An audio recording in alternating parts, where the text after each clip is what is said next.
What's going on, guys? Orms Forum coming at you guys today again. And today I'm going to be talking about my series that I've been kind of hitting on, grading the Detroit Lions roster by depth and position. And today I'm going to be hitting on the defensive ends. Now, again, this is going to be it's another versatile group. Having players like Trey Flowers, Romeo Okwara, Deshaun Hand, Austin Bryant, Julian Okwara, and Romeo, Charles Harris, and Reggie Gilbert.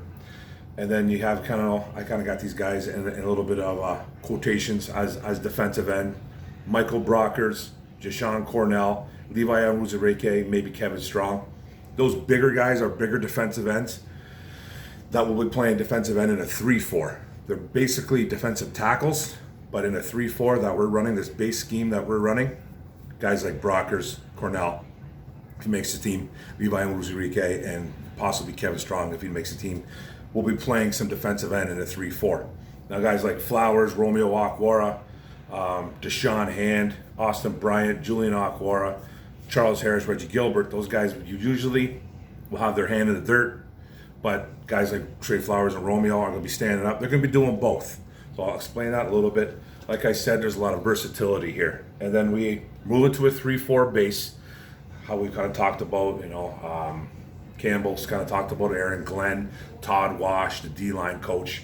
They've all kind of hit on it a little bit. But once they get into that sub and dime package, we'll be seeing a different look, right? You'll be seeing a different look on this D-line, because they're going to 3-4. And 3-4 players like Flowers, Romeo, Bryant, Julian O, Charles Harris, Gilbert, they'll be playing up on two legs on this 3-4. Okay, those guys will be up.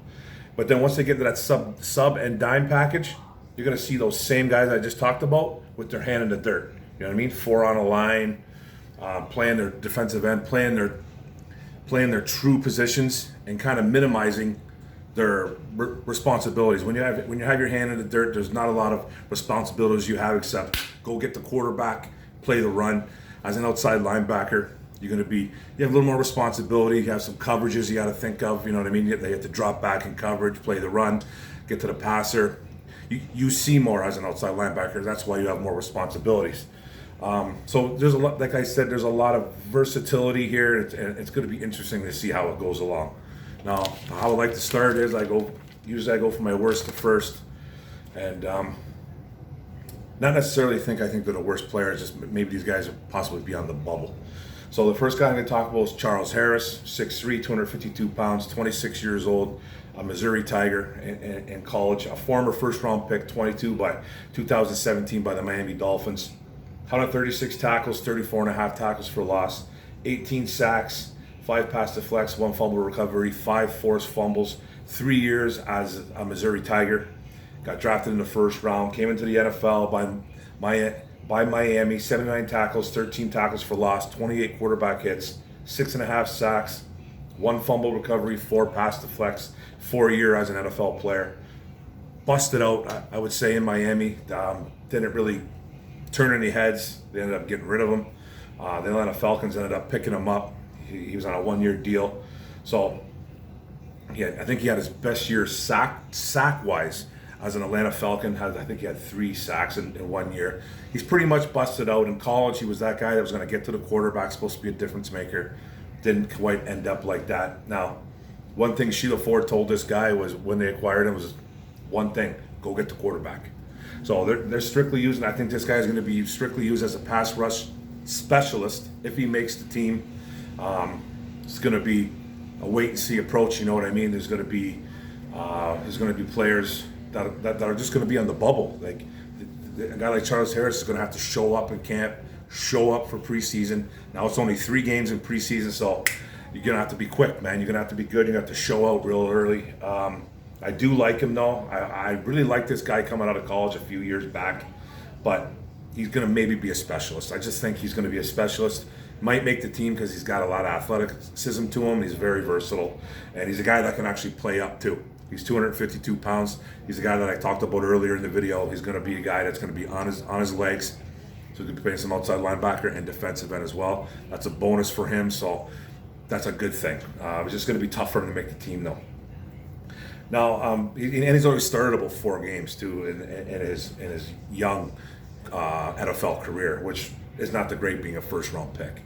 And now the next guy, Austin Bryant, about 6'5", 260 plus, 24 years old, Clemson Tigers. We picked him up in the 4th round, 2019. Lions picked him up, drafted him actually, Bob Quinn and company. Kind of fell in the draft, had a pec injury, had some other injuries going on, blew out his other pec. He's kind of been up and down, more down, nothing really up. So in college, always had 132 tackles, 37 tackles for loss, 21 sacks, 1 pick, 3 pass deflects, 1 fumble recovery, 2 forced fumbles in 4 years at Clemson. He played on a really good Clemson football team back in the day, a few years back in 2018, 19, whatever it was. And just been banged up, though. Just been banged up, but he produced 21 sacks, you know. It's not just about sacks. The guy's got some long arms, some versatility as well. He's coming to the NFL. He's had 25 tackles, 1 tackle for loss, 2 quarterback hits in 2 years. Hurt just all the time. When I think about Austin Bryant, I like him a lot, but I can't stop thinking about the talent that this kid has. The NFL body, the long arms, the speed and space. He has it all. The endless possibilities are there. I think they're there for this guy. I do like him a lot, but it all comes down to one thing, and it comes down to injuries. He's been injured a lot in his early career. He got drafted hurt, then he hurt another. He hurt both pecs. Then he had a lower body injury. He just hasn't been able to grasp it, and he just needs to stay healthy. I like him. He's missed like 22 games as a pro and only started 1 game in 2 years. So, you know, I know he's a 4th round pick. He probably would have been a 2nd round pick, I think, if he wouldn't have slipped, if he would have stayed a little bit more healthy. But I think he's a pretty good ball player. We've seen the talent in college. It's there. A glimmer of it, and then the NFL level, but it's a do or die. It's do or die for this kid right now. And another bubble player, has some versatility in him. You know what I mean? Up or down, he can play both. So I think this guy would probably be better suited as an outside linebacker, but he has the defensive end capability in him. So this leads to the next guy, Deshaun Hand, 6'3", about 300 pounds. Alabama Crimson Tide, another young guy, 25, 4th rounder in 2018 by the Detroit Lions. College, 71 tackles, 14.5 tackles for loss, 9 sacks, 1 pass deflect, 1 forced fumble in 4 years. Came to the NFL level, 52 tackles, 6 tackles for loss, 2 QB hits, 1 pass deflect, 3 forced fumbles, 1 fumble recovery, and 3 sacks in 3 years as a pro, as a Detroit Lion. Another versatile guy. He can actually play defensive end or inside, moving into defensive tackle. So he's got that capability to him. He's a really big defensive end. Like I said, he will be playing defensive end more as in a 3-4, 4-3. He won't be playing defensive end. He'll be either inside or he'll be off the team. I don't really know too much. This guy burst on the scene as a rookie. And it looked like we finally hit something late in the 4th round. It's like, okay, we got a guy. Injury prone. Missed about 22 games as well. Has only started 11 in his early career. Made a splash as a rookie, and just a guy that needs to stay healthy. A guy that needs to just, like, I don't know, man. You got to do some kind of voodoo for these guys. They have to stay healthy because they just can't stay healthy. And you just like the versatility from him, though. He can play inside, outside. You know what I mean? But he's a true defensive end, true defensive tackle. He's a little bit. I want to call him a tweener. But at least he's on the D line. He's not an outside linebacker. He's not a guy that's ever going to play up. He's just too big of a dude, 6'3", 300 pounds. So he's going to be playing either defensive tackle or defensive end. And I'm really pulling for this kid. This is a kid I'm really pulling for because he showed a glimpse of it a few years back when we drafted him as a rook. Then it leads on to Reggie Gilbert, and I've talked about him before too as well. 6'4", 260 plus pounds, Arizona Wildcat, 28 years old. 144 tackles, 28 tackles for loss, 14 sacks, 2 pass deflects, 4 forced fumbles in a 4-year stint at Arizona. He was an undrafted free agent, picked up in 2016. The Packers picked him up later on, traded to the Tennessee Titans when the Titans had some injury woes going on. In the NFL, though, he's got about 62 tackles, 6 tackles for loss, 3 pass deflects, 1 fumble recovery, 4.5 sacks, 14 QB hits in 3 years as a professional. He's played for 5 teams, though. Now the Packers, Titans, Cardinals, Jaguars, and now the Detroit Lions. I think he didn't really acquire too much stats going on, but it's another versatile kid. He's a tweener. He can play linebacker. He can play defensive end. So he can do both. You like that. Has a good motor. He's strong. He gets after the quarterback. Maybe another pass rush specialist. I'm not 100% sure. But there's another guy that should make the team because I think he's already been on some NFL teams. It's just, what's he going to give to this team? What's he going to show? You know what I mean? Is he going to show up? Is he going to show out? I think he's going to be a guy that's pretty versatile, like we talked about. And he can either play defensive end or outside linebacker, and that's a good thing going for him. So it's another guy that's versatile, and he's got a little bit of he's got some talent to him. He has a little bit of talent to him. I think he's going to make the team. Julian Okwara is our next guy we're talking about. 6'4", 250 plus pounds, like his brother, big kid. You know what I mean? Not a true defensive end size, but got some decent size to him. Notre Dame Fighting Irish. We picked him up in the 3rd round, 2020 last year. He was a rookie. We drafted him then. College, 79 tackles, 24 tackles for loss, 15 and a half sacks, 2 picks, 1 pass deflect, 1 fumble recovery, 4 forced fumbles, and 4 years at Notre Dame. 23 years old. NFL, he had 3 tackles last year and 1 tackle for loss, 1 year as a rook. Barely got in. Finally got a little bit healthy by the end of the year and started playing. Hurt in college as well, had a broken leg, etc., etc. Just been banged up. Hurt in the NFL, more like recovering though, I'd say, from his injuries. That's why he got on the field late. Missed 10 games as a rookie. If this kid is good as advertised, I think we got a steal in the 3rd. If he's anything like his brother, hard work ethic, his brother went undrafted. If he's anything like him, then we got ourselves a steal in the 3rd round. If he's anything like him. So he just needs to stay healthy, and I think he can contribute right away. Hopefully he's good to go because I do like Julian Okwara. I liked him coming out. We got him in the 3rd round. That was nice. It should be maybe a really nice combo for him and his brother too, with Romeo and Julian getting after quarterbacks. You know what I mean? That would be a fun thing to see. 2 guys producing two brothers. Then you got who I think are going to be probably our main guys right here. Going to be Trey Flowers, 6'2", 265 pounds, Arkansas Razorback, 27 years old. A 4th round pick in 2015 by the New England Patriots. He was there for 4 years. 190 tackles, 47 and a half tackles for loss, 18 sacks, 1 pick, 13 pass deflects, 1 fumble recovery, 4 forced fumbles in 4 years at Arkansas. Got him drafted in the 4th round. Went on to go play with the Patriots. 237 tackles, 36 tackles for loss, 83 quarterback hits, 30 sacks, 3 fumble recoveries, 9 forced fumbles, 7 pass deflects in 6 years, going on number 7 as a Detroit Lion. Been here for 2-3 years. Now, it's another guy that needs to stay healthy. He's versatile. He's going to be a guy that's going to be moved to outside linebacker, but like Todd Wash, our defensive line coach, has said, when sub and dime packages come in, you're going to see guys like Trey, Romeo, the bigger guys, Reggie Gilbert. They're going to be more in a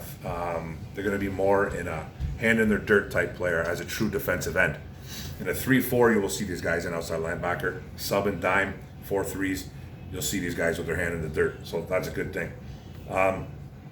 Funny thing about Trey Flowers is he's been one of the most consistent players in the NFL, stats-wise. If you really want to go look, it's actually kind of eerie.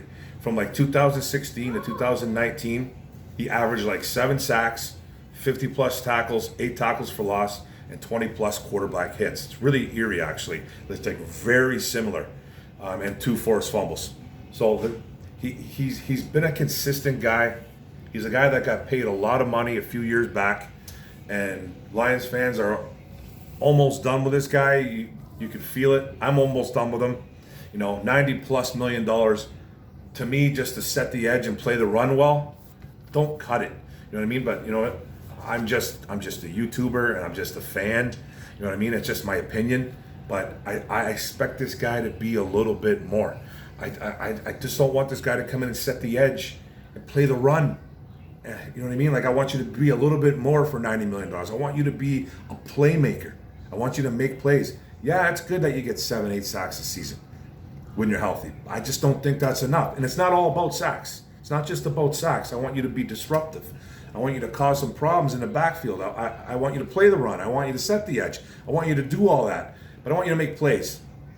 Strip sacks. I want you to, fumble recoveries, batted balls down. You know what I mean? He's done that in the past, but I expect a little more from a guy that's top 5, top 10 money as a defensive end. I just expect a little more. You know what I mean? It's not hard. It's not too much to ask if you're making $90+ million. I just want you to be a little bit better. And I'm not saying he's a bad football player, but I expect him to be just a bit better. And that leads to the number one guy, Romeo Okwara, 6'4", 265 pounds. Notre Dame Fighting Irish too as well. His brother went there too. 26 years old, young, undrafted free agent in 2016 by the New York Giants. Giants picked him up. Then we picked him up in 2018 off waivers when the Giants released him. I think the story was we went and played one of those controlled practices with the Giants with Matt Patricia as our head coach then, and I think that's when they kind of scouted out Romeo and saw that he could maybe bring some giddy up to this defensive line, and they ended up picking him up. They saw him firsthand. Giants dropped him. We snagged him. We got him. In college, 114 tackles, 20.5 tackles for loss, 12.5 sacks, 1 pass deflect, 1 fumble recovery, 3 forced fumbles. He was a linebacker for 2 years at Notre Dame when he first started there, and then 2 at defensive end his last 2 seasons at Notre Dame. So the versatility is there. I trust Romeo to be playing a little bit more linebacker than Trey, even though Trey has played standing up before. I just think Romeo is a little bit better. I think he's a better football player in general. But I trust him just a tad bit more. But these are 2 guys that you don't want to see dropping back a lot in coverage, as Trey Flowers and Romeo Okwara. And I don't think we will. You're not going to take away these guys' strength. And, Flowers, I don't really know what his strength is. I guess it's playing the run, setting the edge.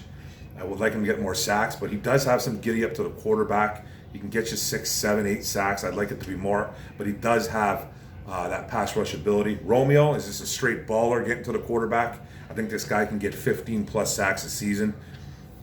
I like him a lot. He ended up with 10 last year. He's gotten, he had the year before that, he was a little bit banged up. I think he only had 1 or 2. Then the year prior to that, he had like 6.5, 7.5. So it's not like he's just been a 1-year wonder during a contract year. Romeo has done it before. I just like him a lot. I think he can really, I think he really excel. He's had 139 tackles, 22 tackles for loss, 49 quarterback hits, 20 sacks, 1 fumble recovery, 5 forced fumbles, 4 pass deflects in 5 years as a Detroit Lion.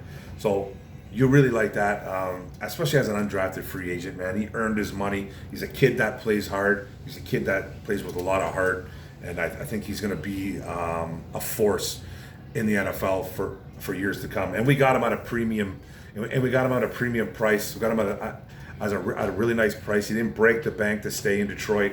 He really wanted to stay with his brother Julian and mentor him. So I really like that too as well. And he's only 26. You don't let a 26-year-old premium defensive player walk out the door. You just don't let that happen, man, in today's NFL. And he was a must-add to the Detroit Lions roster. He was a must-re-sign, I can say. So it was a guy that would not let walk out the door. You can't let this kind of guy walk out the door, and I'm glad they re-signed him because there was rumors that he wasn't coming back, but I knew they would get the job done, Brad Holmes. And that's pretty much it. You're going to have guys like Brock, like I said earlier, Michael Brockers playing defensive end in a 3-4. Deshaun Cornell, if he makes it. Levi Onwuzurike, our second-round rookie, will be playing some defensive end in a 3-4 as well. But if I'm going to give an overall grade to all these guys, I'm going to give it a B. I'm going to leave it at a B. It's probably the best unit on the defense, the defensive ends, the D-line itself. I think I gave the defensive tackles a B-. I don't want to look right now. I think I gave him a B-. I don't really know. I can't really. Yeah, I don't really remember. But it was. I think I gave him. I'm pretty sure I gave him a B-. B-. There it is. I'm pretty sure I gave the defensive tackles a B minus. You know, versatility is there as well. Then I'm going to give these defensive ends a B. It's probably the two best units on the team is the D line and the offensive line. Offensive line being number one, but the D line's really solid, and defensive ends starts there too, and it starts inside too with defensive tackles. So a B grade from me. It's a solid grade from Orham's Forum. That's the end of this series. I'm gonna have to start coming up with some new videos. I got some stuff in mind, so stay tuned, guys. Thanks for the video. B grade, editing it good. I'm not hating. You know, I'm a little bit skeptical about this overall team as a whole, but hey, that's just the way it is. Let's go, guys. Thanks for subscribing. Don't forget to subscribe. Go and hit the notification bell to get all my videos, and like and comment, and we can talk about it, man. Let's go, guys. Camp is right around the corner. Boom.